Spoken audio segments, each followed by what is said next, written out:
Olá, bem-vindas e bem-vindos a mais uma análise aprofundada aqui no nosso espaço. Hoje a gente mergulha nos conceitos bem instigantes do livro O Antifrágil, do Nassim Nicholas Taleb. Vamos focar na aplicação da tal via negativa e também da iatrogenia na nossa saúde, sabe? Na medicina, na nutrição do dia a dia. As fontes que a gente está usando hoje, elas questionam bastante coisa que a gente costuma aceitar como certa. E qual é a nossa missão aqui? É tentar entender essa ideia que parece ir contra o senso comum, né? A ideia de que, para sistemas complexos como o nosso corpo, às vezes, não fazer nada, ou, mais ainda, remover ativamente o que faz mal, pode ser bem mais seguro, mais eficaz até, do que tentar adicionar soluções. Vamos investigar como essa busca constante por melhorar, por consertar tudo, pode acabar, olha só, causando mais problema. Ok, vamos começar a desembrulhar isso. Para começar, tem um termo que é chave para entender essa discussão toda. Iatrogenia. Pode parecer um nome complicado, mas a ideia é simples, é direta. E um pouco assustadora, confesso. É verdade. Refere-se ao dano que é causado pela própria intervenção médica, né? Pelo profissional de saúde. Mesmo quando a intenção é a melhor possível. O tratamento que acaba prejudicando. É irônico, né? Exatamente. E olha, o material que a gente está vendo argumenta que isso não é nada raro, viu?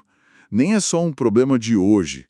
Historicamente, antes de alguns avanços muito específicos, tipo, sei lá, antibióticos, a medicina, no geral, talvez tivesse um saldo negativo. Como assim saldo negativo? Quer dizer, em muitas épocas, ir ao médico podia estatisticamente diminuir suas chances de sobreviver.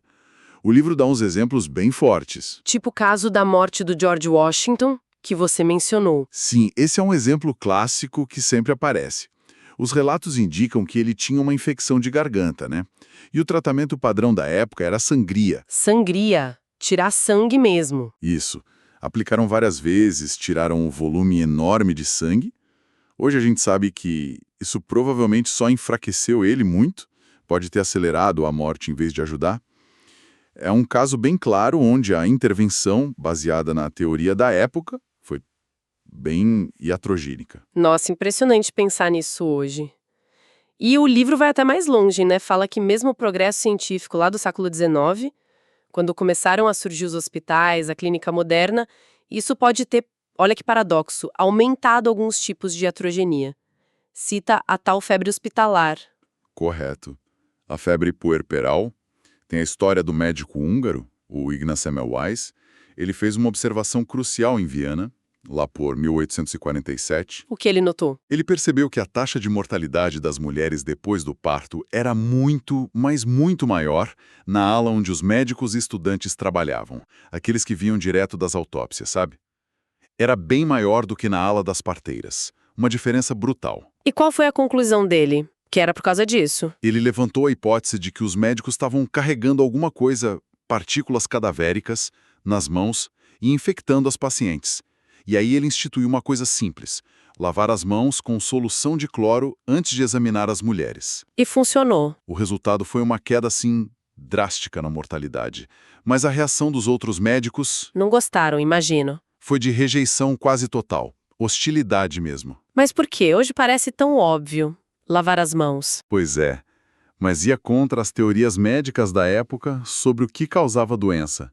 E também, implicava que os próprios médicos eram o problema, o vetor da doença.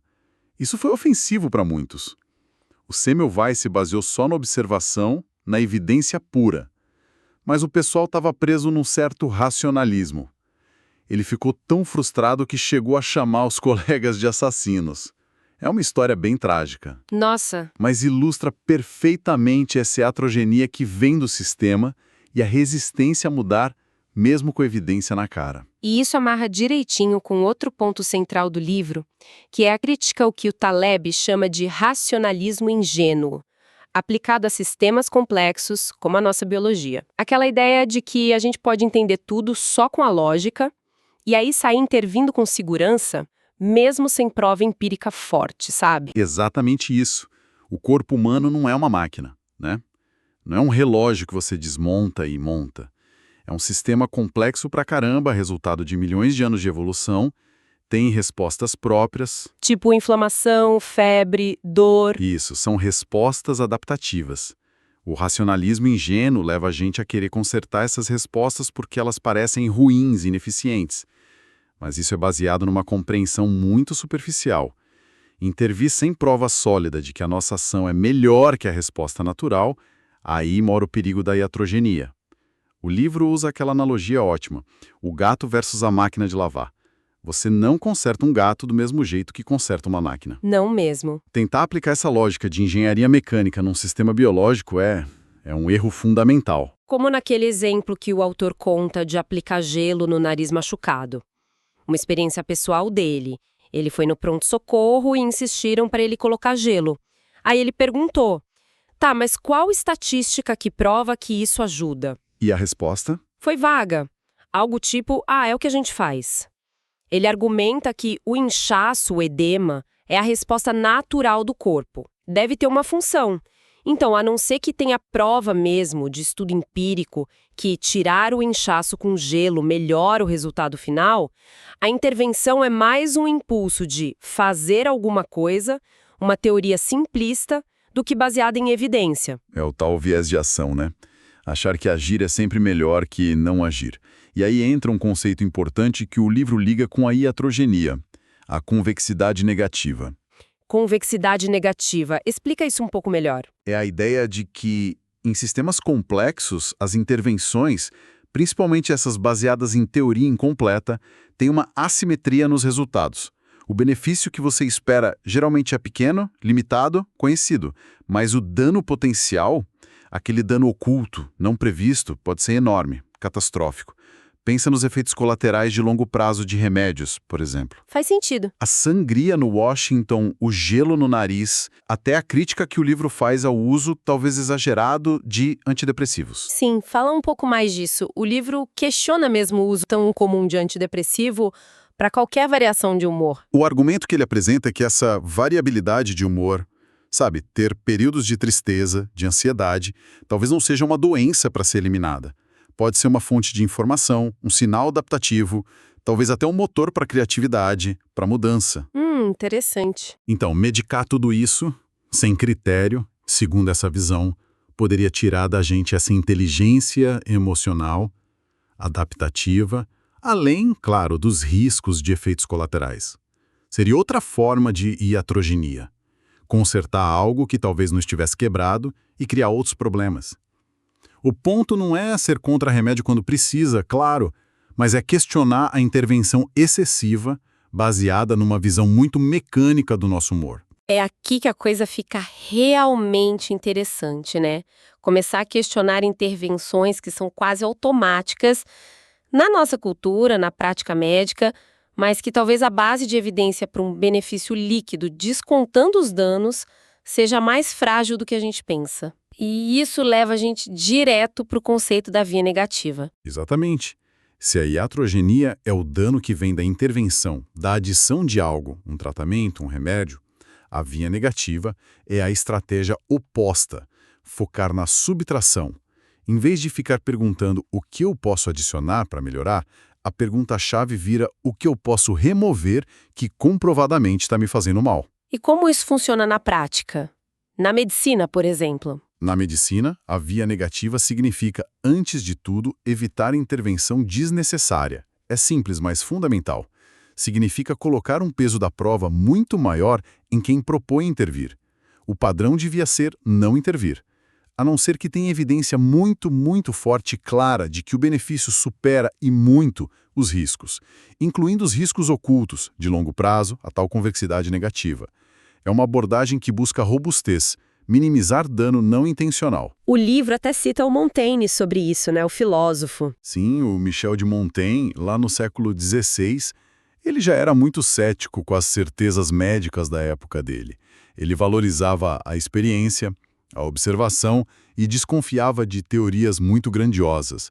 O livro menciona que o Montaigne contava histórias tipo a de um espartano que dizia que viveu muito porque ignorou a medicina da época. Que radical! Claro que não é para a gente ignorar a medicina moderna que funciona, óbvio, mas é um lembrete histórico do potencial de dano das intervenções baseadas em conhecimento limitado.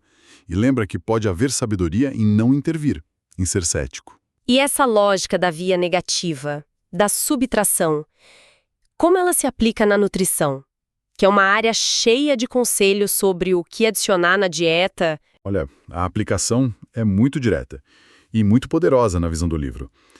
E em vez de correr atrás do último superalimento, do suplemento da moda, ou seguir dietas cheias de regras de adição, a via negativa sugere focar em remover ou evitar aquilo que a gente tem evidência forte de que faz mal. Tipo o quê, por exemplo? O óbvio, que nem sempre é tão óbvio de tirar, né?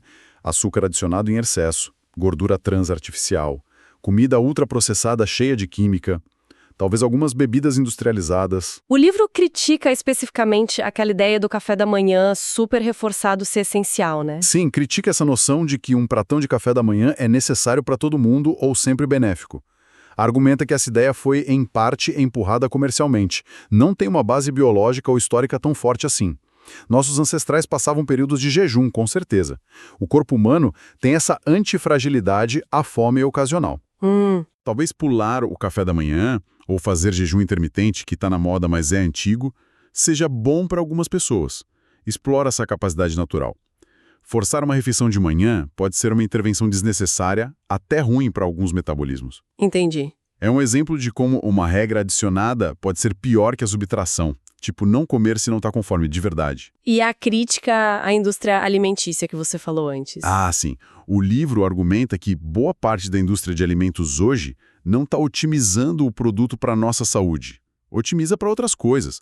Custo de produção, ser o mais barato possível, durar mais na prateleira e para aquele ponto de êxtase, a combinação perfeita de sal, açúcar e gordura, que vicia a gente, explora nossos instintos. E o marketing vende isso como se fosse saudável. Exato.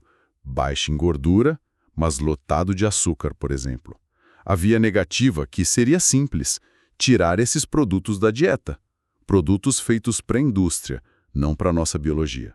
Então a lógica vira de cabeça para baixo mesmo. Em vez de ficar naquela paranoia, tô comendo vitamina suficiente, preciso desse suplemento, a pergunta principal devia ser, tô comendo coisa que eu sei que me faz mal? O que eu posso cortar? Parece mais simples, né? E talvez mais seguro. Exatamente. É reconhecer que nosso metabolismo é complexo e nosso conhecimento é limitado. Adicionar substâncias isoladas, vitamina, suplemento, pode ter efeitos em cascata que a gente nem imagina. Agora, remover o que a gente sabe que é tóxico ou prejudicial, geralmente é uma aposta mais segura, mais alinhada com a nossa evolução. Muitas das doenças da civilização parecem ligadas a essas adições modernas na nossa dieta, no nosso estilo de vida. Não há faltas que precisam ser corrigidas com mais adições. A subtração, nesse cenário, é a estratégia mais robusta. Entende? Entendi perfeitamente. E essa tensão toda entre intervir, adicionar e não intervir, ou subtrair, reflete uma tensão antiga dentro da própria medicina que o livro também comenta. A divisão entre racionalistas e empiristas. Sim, essa é uma distinção filosófica antiga, mas com implicações práticas enormes na medicina. Os racionalistas, historicamente, partiam de teorias gerais sobre o corpo, sobre a doença, muitas vezes baseadas em raciocínio abstrato, tipo a teoria dos humores lá do Galeno, e daí deduziam os tratamentos. Tipo, se a teoria dizia que a doença era excesso de sangue? A sangria fazia sentido lógico, né? E os empiristas? Qual era a deles? Os empiristas eram mais desconfiados dessas grandes teorias. Eles se baseavam mais na observação direta, na experiência clínica acumulada, no que funcionava na prática, mesmo que eles não entendessem 100% por que funcionava. Eles coletavam dados, viam padrões, eram mais cautelosos com intervenção baseada só em teoria. O Semmelweis, com a observação da lavagem de mãos, agiu como um empirista radical para a época. E o livro claramente puxa a sardinha para o lado empirista, né? Especialmente para sistemas complexos como a biologia. Sim, critica muito o que chama de aplicação ingênua do racionalismo, ou dessa mentalidade de engenheiro para medicina e saúde. Voltamos para a analogia do gato e da máquina de lavar. A gente entende a máquina porque a gente projetou. Não dá para fazer o mesmo com um gato ou com um corpo humano. São sistemas que evoluíram, cheios de complexidade e redundância, mecanismos de auto-organização, autocura, que a gente não entende completamente. Tentar consertar com base em modelo simplista é arrogante e perigoso. Como no caso do edema ou da febre, que a gente já falou. Aquele impulso racionalista de arrumar a resposta natural do corpo. Exato. O racionalista pensa, febre é temperatura alta faz mal para a proteína, logo tenho que baixar a febre. Já o empirista podia observar que, sei lá, historicamente pessoas com certas doenças que conseguiram ter febre sobreviviam mais, ou que a febre parece ajudar a eliminar o micróbio mesmo sem saber o mecanismo exato. Ele seria mais cauteloso para intervir. A abordagem do livro valoriza essa sabedoria empírica, sabe? As heurísticas que passaram no teste do tempo. Mais do que as teorias racionais que podem ser brilhantes, mas erradas e iatrogênicas. É uma questão de reconhecer que a gente não vê o quadro todo nesses sistemas biológicos. A opacidade. Na melhor ciência do momento, podem ter consequências negativas que a gente não previu, a tal convexidade negativa. Por isso, a abordagem empirista, focada em evidência de longo prazo, em evitar o dano, primum non nocere, primeiro não prejudicar, e a estratégia da via negativa, tirar o que faz mal antes de adicionar o incerto, tendem a ser mais seguras, mais robustas. A história está cheia de exemplos, desde as críticas do Montaigne até aquela frase famosa atribuída ao imperador Adriano no leito de morte. Qual frase? Que ele teria dito que foi a multidão de médicos que o matou. Existe uma longa tradição de ceticismo saudável contra a certeza médica exagerada. Ok. Então, vamos tentar amarrar isso tudo. Recapitulando. A iatrogenia, esse dano não intencional que vem da tentativa de curar, de melhorar a saúde. É um fenômeno real, importante e muitas vezes a gente nem percebe o tamanho dele. Frequentemente, nasce de um excesso de confiança no nosso entendimento, que é limitado, sobre sistemas complexos, o tal racionalismo ingênuo, e também de uma pressão para agir, para intervir, para fazer alguma coisa. E como uma estratégia-chave para lidar com essa complexidade toda e minimizar esses danos, surge a via negativa. Em vez de ficar buscando sem parar a próxima solução mágica, o suplemento novo, a intervenção da vez, a adição, o foco muda. Vai para identificar e remover o que a gente sabe que é prejudicial. Seja uma comida ultraprocessada. Exato. Ou um remédio com risco-benefício duvidoso, um procedimento desnecessário, até um hábito ruim. A subtração pode ser muito mais forte e segura que a adição. Isso significa que a gente precisa cultivar um certo ceticismo, né? Mas um ceticismo informado. Uma disposição para questionar. E questionar não só as novidades, mas também as práticas que já estão aí, os conselhos que parecem óbvios. Exigir evidência forte, principalmente para intervenções que mexem com os processos naturais de um sistema tão adaptativo e complexo como o nosso corpo. É quase uma mudança de chave na cabeça. Sem dúvida. E parte dessa mudança é ter humildade epistêmica. Reconhecer o limite do que a gente sabe. Entender que o corpo tem suas próprias formas de inteligência, sua capacidade de autocura, mudadas por milhões de anos de evolução. Respeitar essa complexidade toda e agir com cautela, priorizando não causar dano. Talvez seja a lição mais profunda disso tudo. A via negativa é, no fundo, uma aplicação prática dessa humildade. Isso deixa a gente com uma reflexão importante para o nosso dia a dia, né? Diante de tanto conselho de saúde, de tanta dieta, tratamento, produto, talvez a pergunta mais útil não seja o que mais eu devia estar fazendo ou tomando, mas sim o que eu poderia parar de fazer ou remover da minha vida que comprovadamente me prejudica ou que tem uma relação risco-benefício meio suspeita. Quais intervenções óbvias talvez mereçam um segundo olhar com essa lente da iatrogenia e da via negativa? Fica aí a questão para a gente pensar. Até a nossa próxima exploração.